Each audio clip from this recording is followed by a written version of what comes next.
Gauri Shankar sir from Daula Tehsil Bani district Kathua explained why he has decided to quit government service as a voluntary retirement to put an end of restrictions upon freedom of speech and expression while you are in a government service. He said that I have given a space to the newly unemployed youths.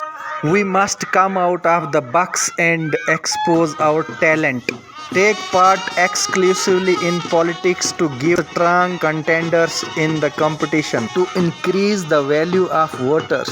Finally thanked all the participants who witnesses their gracious presence by outreaching the high altitude of Tehsil Bani.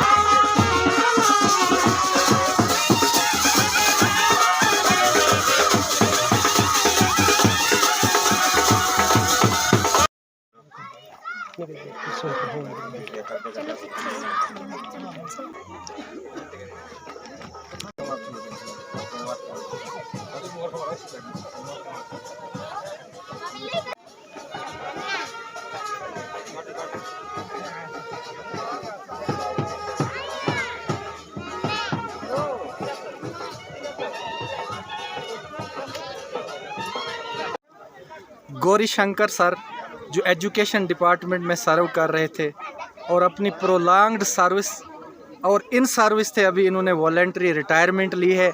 इनसे जानेंगे कि क्या logic reason है इस retirement के। यहाँ जो public gathering इनके साथ आई है वो एकदम जो है वो ओवरवेलमिंग क्राउड इनके घर पहुँचा है दौला में, जो काफ़ी दूर दराज इलाका कवर करके आना पड़ता है। गौरी सर आपसे जानेंगे कि क्यों ये आपने खैरबाद कहा है अपनी इस सर्विस को, क्योंकि education department nation builder department है, टीचर्स नेशन बिल्डर्स हैं, लेकिन आपने क्यों ये डिसाइड किया है कि मैं इसको खैरबाद कहूँ। सबसे पहले सर आपका यहाँ दौला में स्वागत, वेलकम। जो आप यहाँ इस मेरे छोटे मोटे प्रोग्राम में आपने पार्टिसिपेट किए इसके लिए आपका बहुत बहुत शुक्रिया। मोर ओवर रही बात एजुकेशन डिपार्टमेंट को अलविदा कहने की, तो इसके लिए मेरे ख्याल से छोटे से समय में अभी मैं एक्सप्लेन नहीं कर पाऊँगा इतनी डिटेल। बहरहाल मैं कुछ मुझे लग रहा था कि मेरी कॉन्शियस जो है वो मुझे कहीं और खींच रही है, क्योंकि सोशल एक्टिविटीज़ में मैं काफ़ी इन्वॉल्व रहता था और अपने डिपार्टमेंट के साथ में जस्टिफाई नहीं कर पा रहा था। तो मुझे लगता था कि मैं अगर एजुकेशन डिपार्टमेंट में अगर अपनी 100% नहीं दे पा रहा हूँ तो मुझे किसी और अनएम्प्लॉयड यूथ को इसकी अपनी जगह मौका देना चाहिए। और मुझे जिस साइड मेरी मंजिल मुझे बुला रही है, मुझे पुकार रही है सोशल एक्टिविटीज़ या दूसरी समाज सेवा के कामों के लिए, तो मैंने इस वजह से इस डिपार्टमेंट को अलविदा कहा है, महकमा को अलविदा कहा। जितने भी मेहमान यहाँ आए हुए हैं उन सब का मैं आपके माध्यम से धन्यवाद करता हूँ, स्वागत करता हूँ, शुक्रिया अदा करता हूँ जो यहाँ इस दूरदराज इलाका में यहाँ दौला में पार्टिसिपेट किया। हालांकि रोड की हालत काफ़ी खस्ता है, फिर भी काफ़ी लोग यहाँ पार्टिसिपेट किए, उन सब का शुक्रिया। सर जो आपकी घुटन हम देख रहे हैं कि आपका जो इंटेंशन है कहीं और जाने का था, सोशल एक्टिविटीज़ या सोशल वेलफेयर के लिए लोगों के लिए आप आगे आए हैं, तो किस जगह आप टैप करना चाहेंगे? जैसे लैक ऑफ लीडरशिप कहेंगे अपने इलाके के लिए, लैक ऑफ डेवलपमेंट कहेंगे, या डिप्राइवेशन ऑफ फंडामेंटल राइट्स जो लोग यहाँ पे जूझ रहे हैं? देखिए ऐसा है कि मुझे लगता है कि हमारा इलाका जो है वो काफ़ी एक्टिविटीज़ में आगे निकल रहा है, एजुकेशन के लिहाज से काफ़ी आगे जा रहा है, बट इसमें हर फील्ड में लोग होने चाहिए।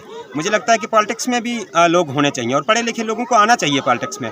जब तक पॉलिटिक्स में ज़्यादा लोग नहीं होंगे तब तक वोटर्स को एक ऑप्शन नहीं मिलता है और वोटर्स की इम्पोर्टेंस नहीं बनती है। जितने ज़्यादा लोग पॉलिटिक्स में जाएंगे, जितना ज़्यादा काम करेंगे, अनएम्प्लॉयड यूथ हैं उनको आना चाहिए, काम करना चाहिए।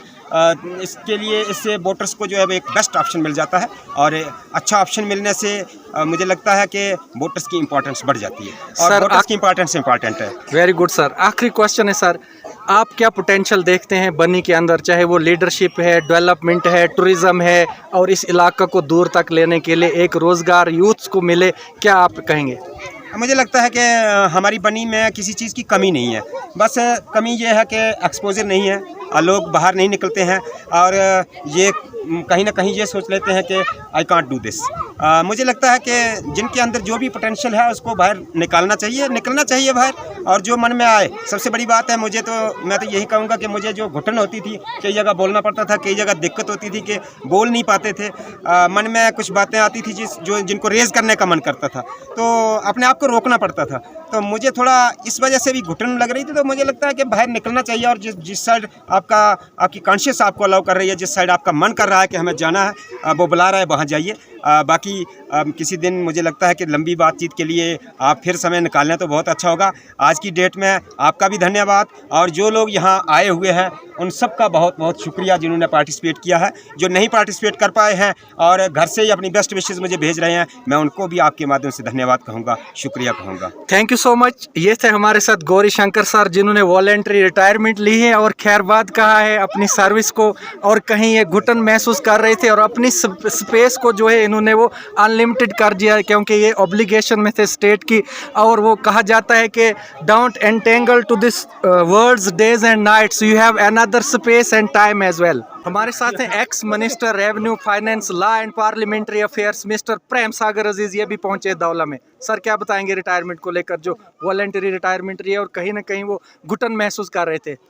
देखिए, यहाँ तक इस फैमिली का ताल्लुक है, मैं काफ़ी देर से 32 साल हो गए मैंने बनी के इलाके में चक्कर काटते हुए, और मैं जानता हूँ अच्छे तरीके से। जहाँ इनकी पूरी फैमिली जो थी, इनके जो दादे परदादे थे, इनके पुरख थे, पिताजी थे, इनके ताया जी थे, जो भी थे वो सारे दुनिया की सेवा कर रहे हैं यहाँ मंदिर में बैठ के, और जितने भी इनके घर के हैं भाई सारे इनकी मदद कर रहे हैं यहाँ। तो जहाँ तक गौरी जी का आज रिटायरमेंट का है, अचानक इन्होंने रिटायरमेंट का ऐलान कर दिया, आए हैं और ये कहते हैं कि मैं घुटन महसूस कर रहा हूँ। बड़ी खुशी की बात है, क्योंकि हमारा इलाका जो है बनी का इलाका, जहाँ हमारे अपने नौजवानों की सख्त ज़रूरत है। जैसे हम लोग भी बाहर से जहाँ आए हैं, हम इतनी यहाँ लोगों की तकलीफ़ें दुख जो है वो देख नहीं सकते हैं, ये लोग घर के हैं। और जब भी ये किसी भी पार्टी में जाएंगे, मैं तो कहूँगा कि हिंदुस्तान की हमारी दो ही नेशनल पार्टी हैं, या तो बीजेपी है या तो कांग्रेस है। एक पार्टी का दामन थाम लें और उनके साथ चलें। हमारा आशीर्वाद जो है वो इनके साथ है। जिस वक्त जब हमें बुलाएं, जिस वक्त जब कोई राय लेना चाहे, हमारा आशीर्वाद हमेशा गौरी जी के साथ रहेगा। Thank you sir.